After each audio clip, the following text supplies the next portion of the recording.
Welcome to Pindar Poetry. We hope you learned something new. In this video, I will explain how to play split-screen Stardew Valley on Xbox One. First, make sure your Xbox console is online and a second controller is connected. Then, launch Stardew Valley. From the title screen, select Co-op and then Host to begin setting up your shared farm.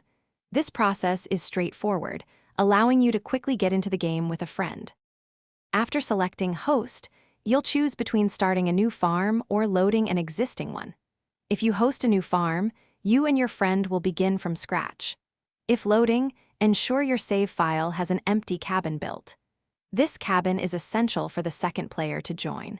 You can build one at Robin's carpentry shop for 100 gold and 10 stone.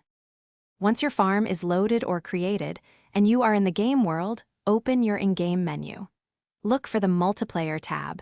Here, you will find the option to start local co-op.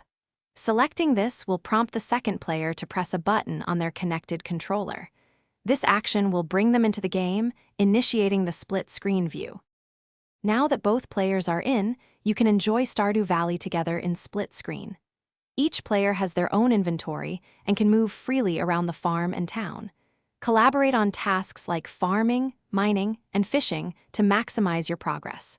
Remember to check the description for a link to the new Kindle Paperwhite, along with other great deals. It's perfect for reading your favorite books anywhere, anytime. Thanks for watching. Consider subscribing if we helped you.